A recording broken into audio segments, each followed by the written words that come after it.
From verse 1. Okay. Chapter 2, from verse 1. When the day of Pentecost arrived, they were all together in one place. And suddenly there came from heaven a sound like a mighty rushing wind, and it filled the entire house where they were sitting. And divided tongues as of fire appeared to them and rested on each one of them.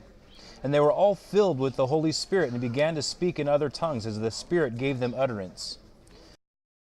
Now there were dwelling in Jerusalem Jews, devout men from every nation under heaven. And at this sound the multitude came together, and they were bewildered, because each one was hearing them speak in his own language. And they were amazed and astonished, saying, "Are not all these who are speaking Galileans? How is it that we hear, each one of us in his own native language? Parthians and Medes and Elamites, and residents of Mesopotamia, Judea, Cappadocia, Pontus and Asia, Phrygia and Pamphylia, Egypt and the parts of Libya belonging to Cyrene, and visitors from Rome, both Jews and proselytes, Cretans and Arabians. We hear them telling in our own tongues the mighty works of God." And all were amazed and perplexed, saying to one another, "What does this mean?" But the others, mocking, said, "They are filled with new wine." But Peter, standing with the 11, lifted up his voice and addressed them, "Men of Judea and all who dwell in Jerusalem, let this be known to you, and give ear to my words. For these people are not drunk as you suppose, since it is only the third hour of the day. But this is what was uttered through the prophet Joel. And in the last days it shall be, God declares, that I will pour out my Spirit on all flesh, and your sons and your daughters shall prophesy, and your young men shall see visions, and your old men shall dream dreams. Even on my male servants and female servants in those days I will pour out my Spirit, and they shall prophesy. Yes. And I will show wonders in the heavens above, and signs on the earth below, blood and fire and vapor of smoke." I think for now.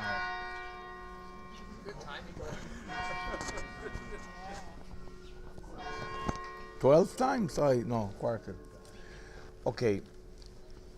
What happened in this area? You will ask me, happened here exactly? Can be 20 meters there, 30 meters there. But according to the traditions, this is the place where was poured the Holy Spirit for the first time to the 120 disciples that was waiting the coming of the Parakletos. It's very interesting because till then, the Holy Spirit only was in few persons. But now it's in each one of us. When we talk that they received the Spirit and they spoke in tongues, what we call the strange tongues, it's not like today people are using the tongues. I remember I know people that come to me and they start, you know, it's good. They can speak in tongues, but for themselves, you know, the tongues that we don't understand. The Bible tells us that we should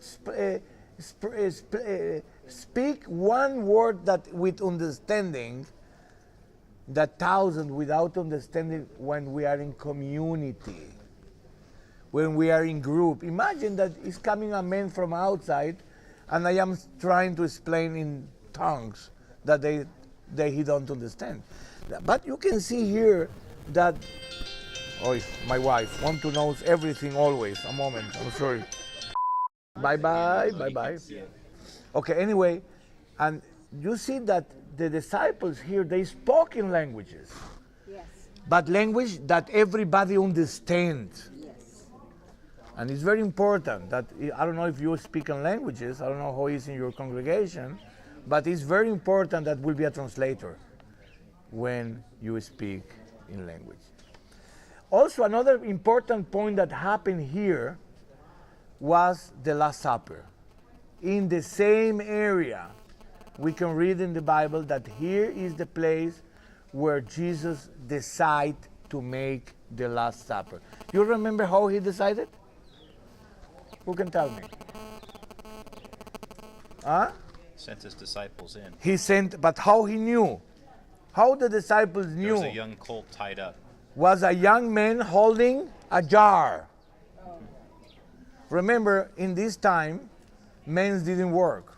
All was the work of the ladies. they carry the children, they carry the water, they went to the everywhere. But suddenly they see a man doing the work of a woman. That it means that these men have a special heart, and Jesus wants to have the meal of the Passover in his house. Okay? Remember, you remember where is written? Where he found a man holding a jar. Okay, we will go up to jar of water. You find it? Yeah. Okay, you can read it?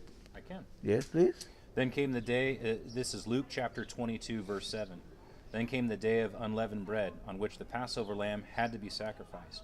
So Jesus sent Peter and John, saying, "Go and prepare the Passover for us, that we may eat it." They said to him, Where will you have us prepare it? He said to them, Behold, when you have entered the city, a man carrying a jar of water will meet you. Follow him into the house that he enters, and tell the master of the house, The teacher says to you, Where is the guest room, where I may eat the Passover with my disciples? And he will show you a large upper room furnished. Prepare it there. And we will go there in this moment. Okay?